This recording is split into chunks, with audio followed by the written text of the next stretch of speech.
Hello everyone, my name is Ankit Jain. I welcome you all to my channel, Tech Journey with Ankit. In today's video, we will explore another integration scenario where we'll try to integrate two different platforms, Spotify and the Salesforce, and we will do that using OAuth 2.0.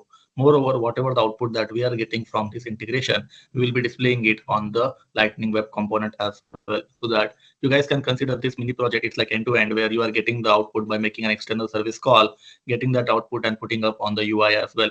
Trust me, folks, there's lots of learning in this video. So make sure that you guys are following with me to implement this integration. I have made sure that I am guiding you step by step how you can implement this integration so that you understand how you can use the OAuth 2.0 to integrate the two different systems. Again, in case you folks didn't like, share, or subscribe the channel yet, please make sure you do it before we move to the next step. Again, what will be the learnings from this project? So there will be different things that you guys will be learning from this project. First one here is you will understand how the OAuth 2.0 works, how to configure the connected app, what is authentication provider, and how to use the authentication provider. Moreover, you will be using the external credential, name credential. After that, we will be writing down the apex to make a call out to the Spotify. And finally, we will be displaying the result using the LWC as well.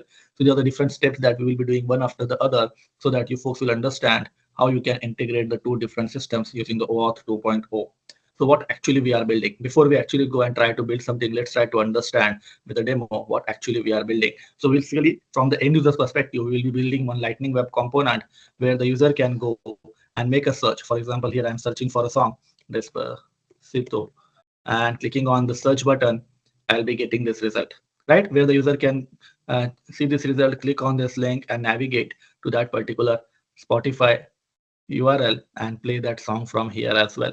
So this is what we will be building to learn lots of different things, integrations, LWC, Apex callout, and all together.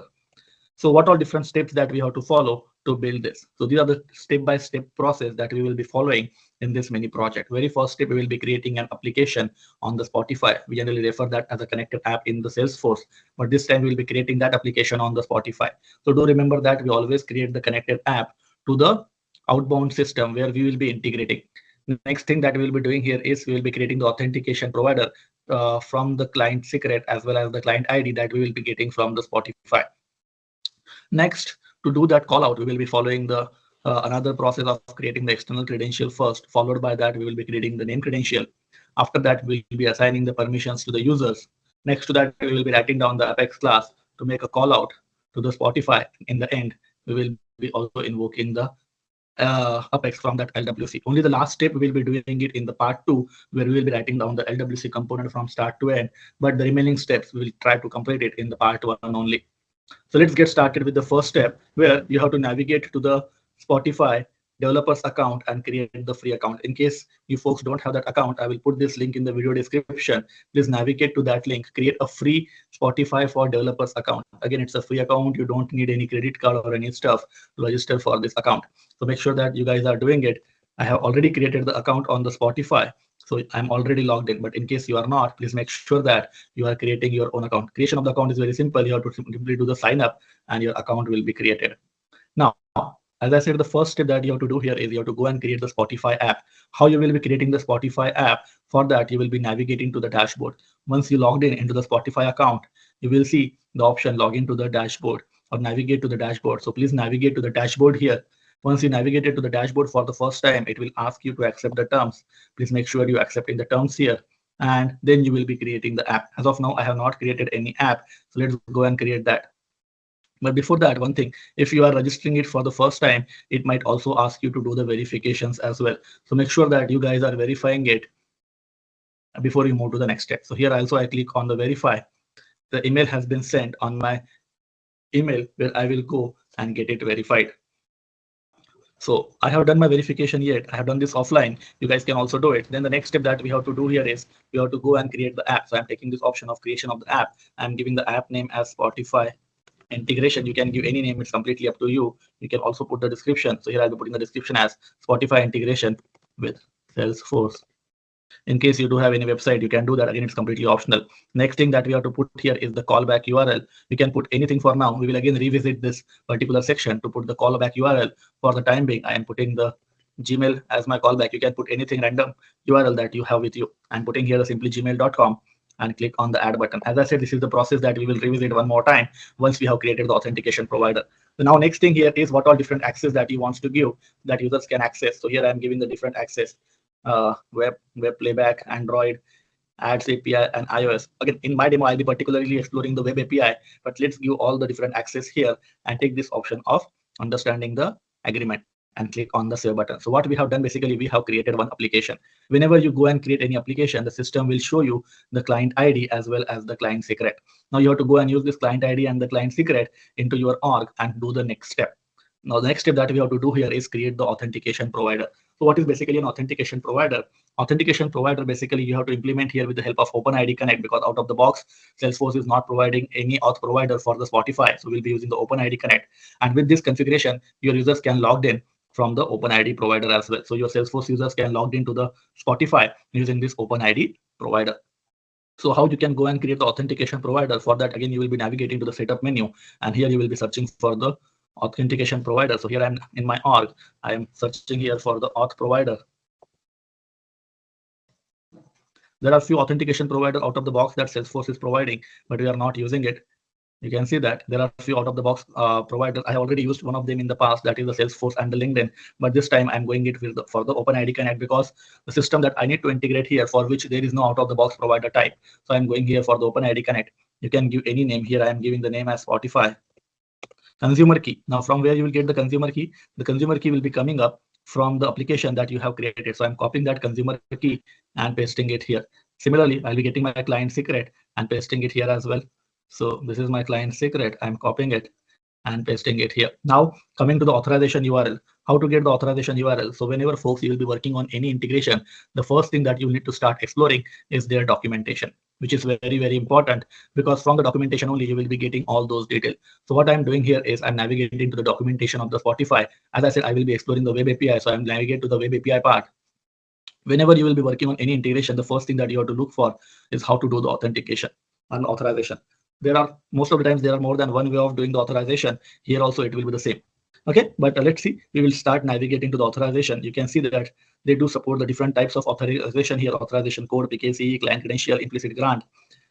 What we will be going for is the recommended choice from the Spotify, that is the authorization code flow. So here I'll be going with the authorization code flow documentation.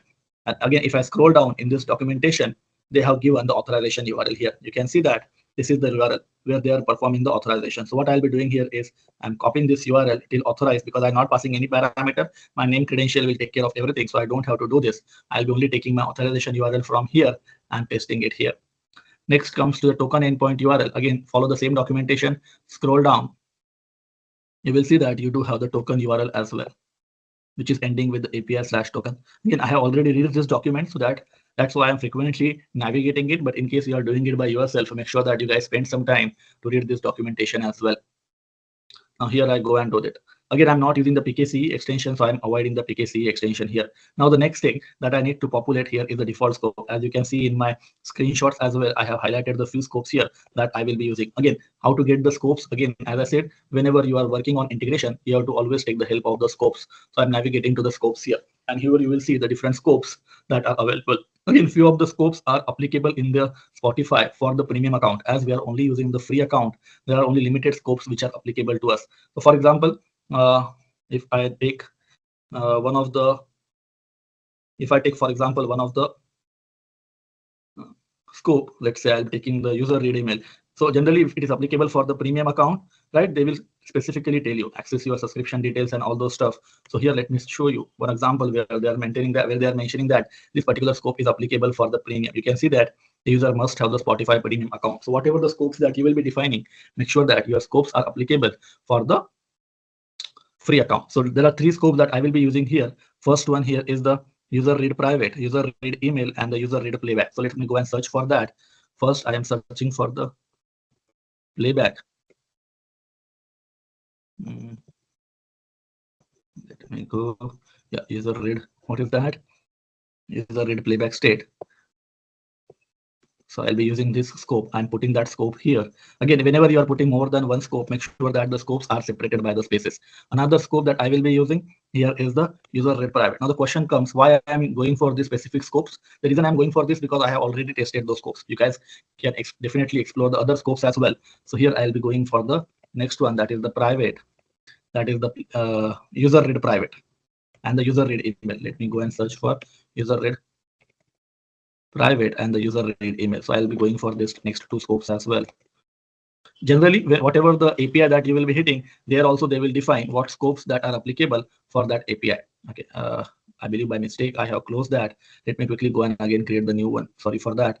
Here I quickly go and do it. Spotify consumer key. This is my consumer key. Consumer secret. You guys can fast forward it. Sorry for that. And again, here I'll be putting the auth URL. So I'll be getting that from the documentation of the authorization. So I'll be going here for the authorization code. So here, if I scroll down,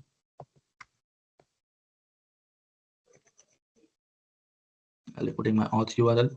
And if I further scroll down, I'll be putting my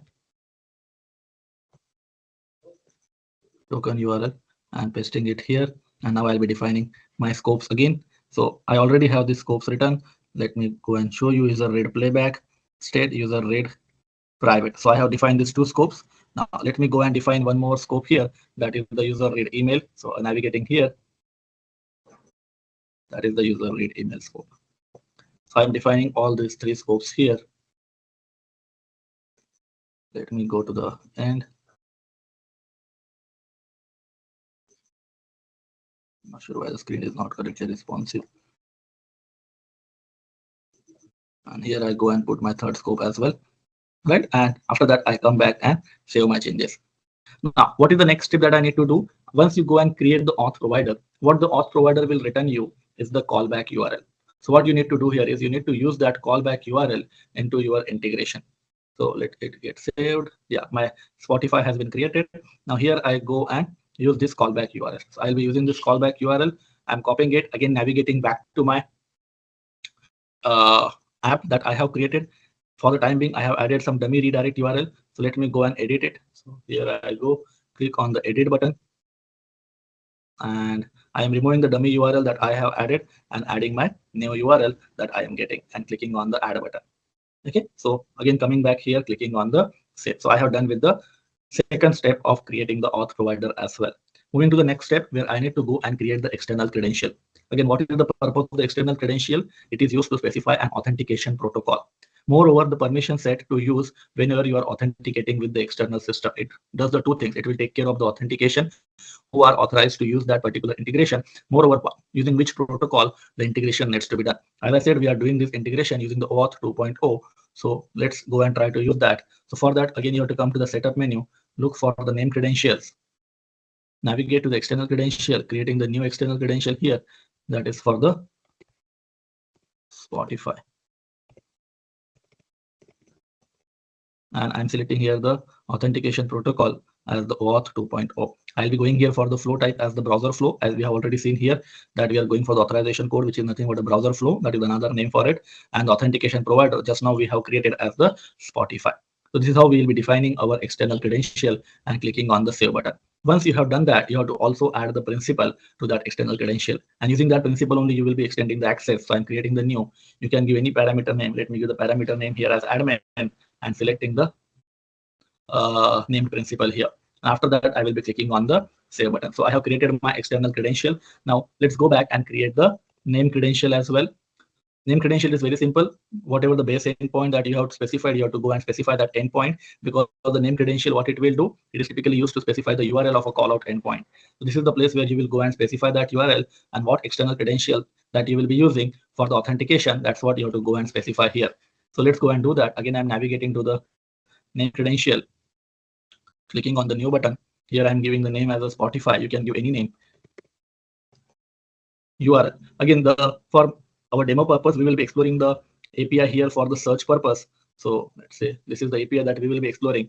So for this API, the base endpoint that we will be using here is the api.com. So I'll be keeping only till here, that is https api.spotify.com as my name credential. I am making it enabled for the callout, and the external credential that I will be selecting here is the Spotify external credential that just now we have created. And here I go and clicked on. So I have created my name credential as well. Now the next thing that we have to do here is we have to assign the permission set to that external credential. Basically, with the help of principal, we do it. The job of the principal here is to link the external credentials to the permission set so that the users can make the call out using the name credential. It is a very important step. Many times we do miss that step, and because of which the call out will fail. So make sure that without failing, we are doing this always. So navigating here to the permission set,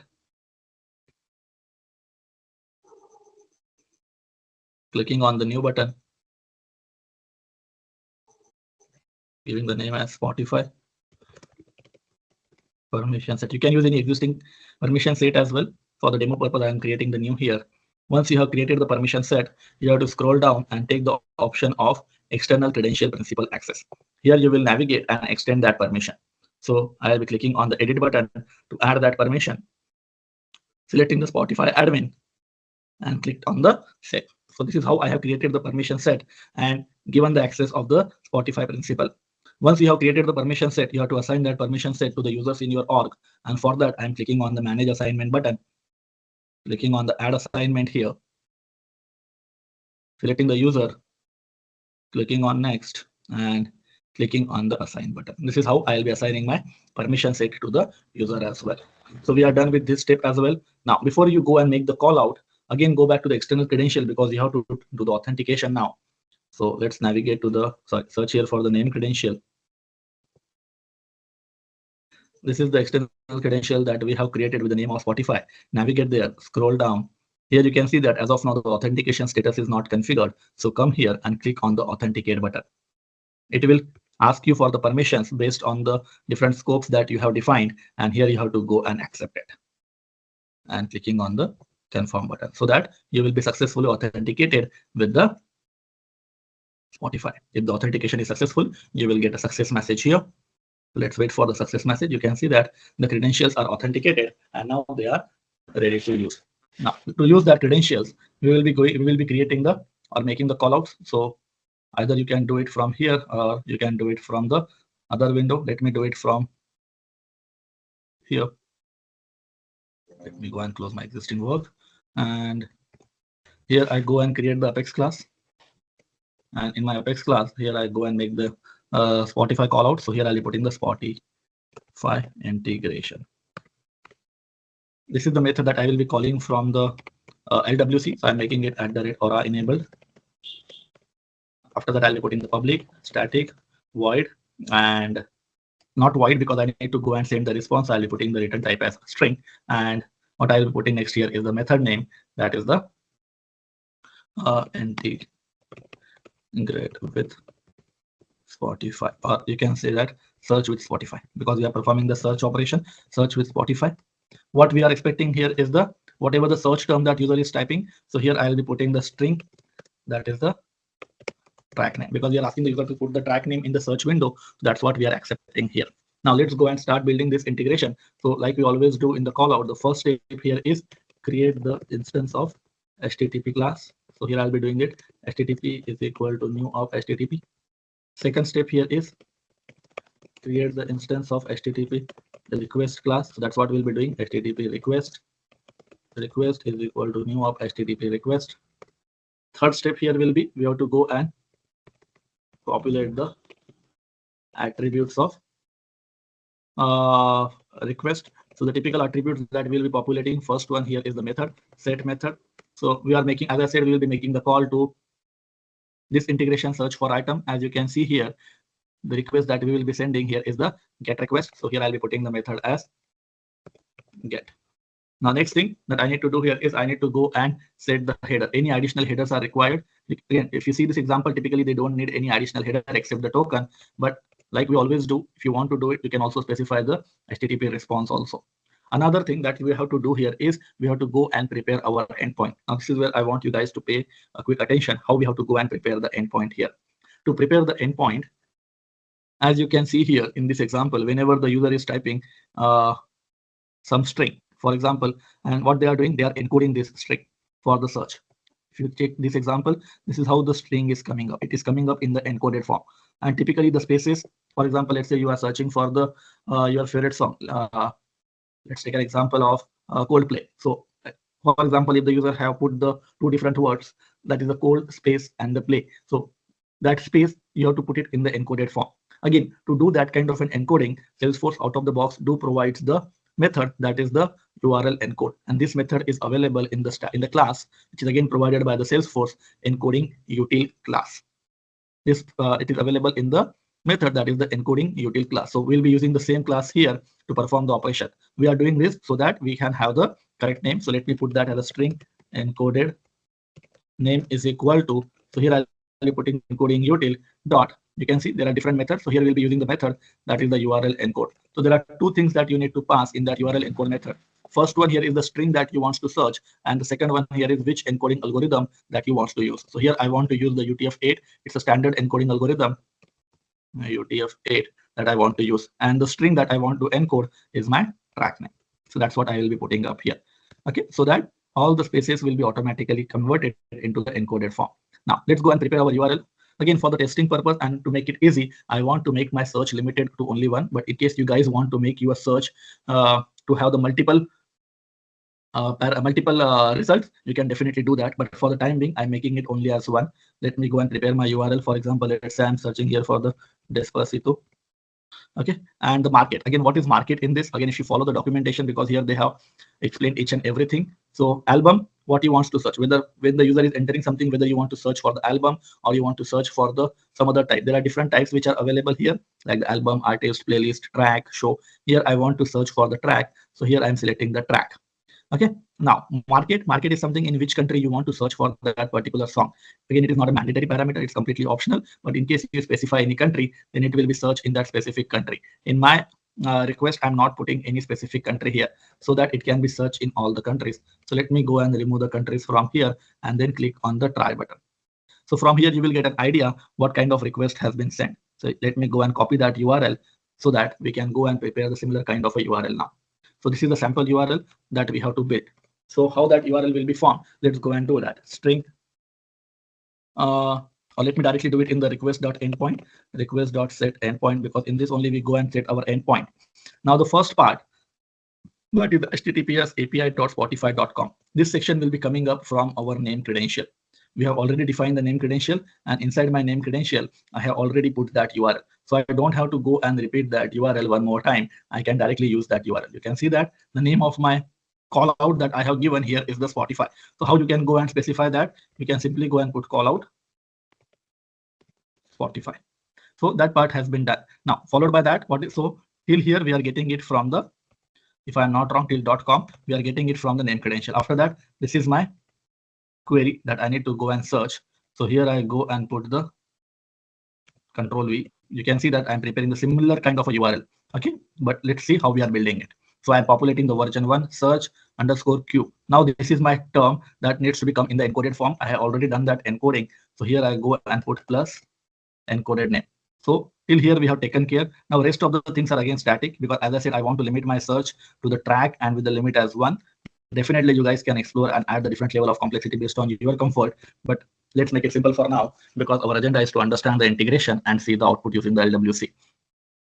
So here I'm taking the type is equal to track, but if you can also take the input from the user to ask for the track, you can also ask the user limit and offset, all those stuff. But let's keep it simple, and this is how we are getting the setting our endpoint. So we are setting the attributes of the request. So we have set the 2 attributes, method as well as endpoint. Only 2 is enough for now. Now the next step that we have to do here is we will be sending the request. It's always a good practice to send the request in the try catch block. So here I go and put the HTTP response is equal to response. And to send the request, we do use the HTTP dot send method, and we will be sending our request here. Now, in the case of exception, I'll be printing the exception message. So let me put up here exception EX.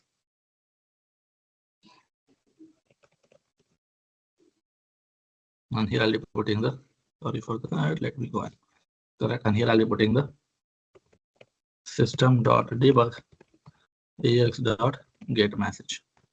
Right? So this is what we are printing in case we are getting any error into the log file. Now, when we say the response, basically in the response, we do have the status code as 200, which is considered as the success response. As you can see from this documentation as well, whenever they are sending the request, the kind of a response that they are expecting here is the 200 response, so that they can have this kind of a JSON with them.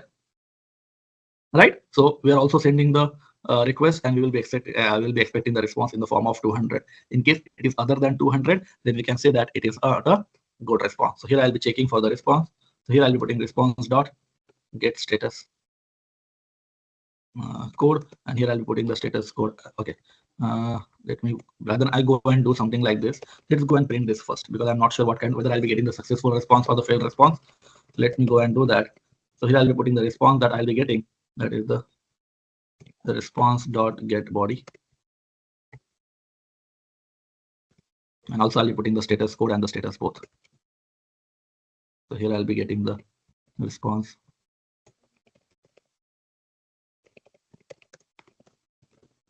status code, and to get the status code I do have the method, that is the get status code method, and similarly to get the response status I do have the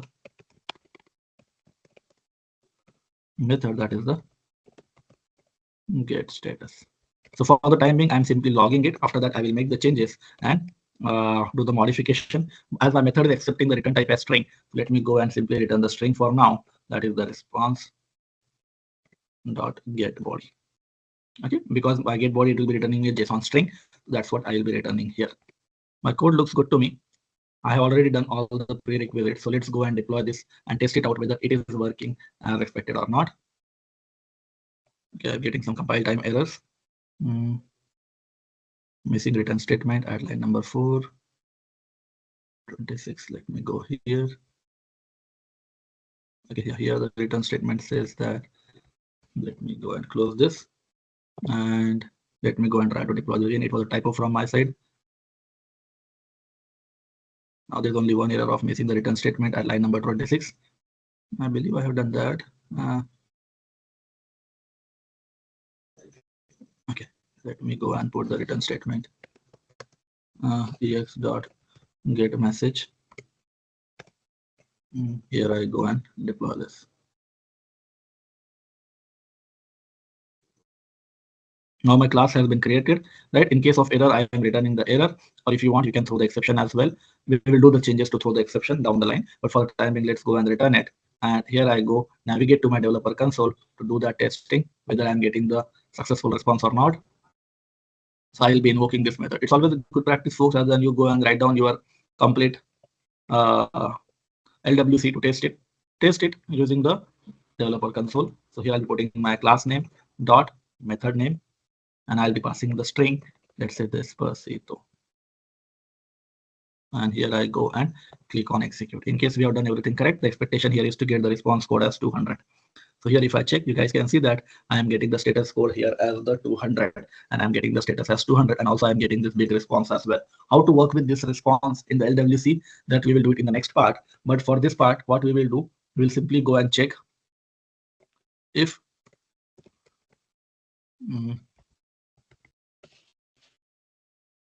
response code is 200, then and then only what we will do, we will go and return this. Else we will go and throw the exception. So everywhere what we are doing, then we will be throwing the exception. So here I will go and put throw or enable exceptions. Yeah, throw new or enabled or handled exception. So that's what we will be throwing. And here I will be throwing the response.get body, whatever the error message that we are getting. Let me go and throw that error message completely for now. This is not a good practice. Ideally, you should have to go and try to understand kind of an error, but let's keep it simple for now. And here also I will be throwing the exception. Throw new or handle exception, that is the ex.get message. And we don't have to go and return anything then. Here I'll go and deploy this. My Apex class is created, right? I'm not getting any errors. I hope you folks got the understanding how to make the callouts, how to do the different prerequisite one after the other and perform the operation. Now in the next part, what we'll be doing here is we will be writing down the code so that we can invoke this Apex class from the LWC and show the result to the end user in this form, where they can understand, navigate, and listen to that particular music as well. So it's going to be our end-to-end kind of a mini project that we will be building. I hope you folks like this integration. You will find it helpful. Do let me know how you found the explanation for this. In case you want me to go more detailed, please let me know. In case you got the learning from this, do share your thoughts in the comment section without fail. Thank you. Have a good time.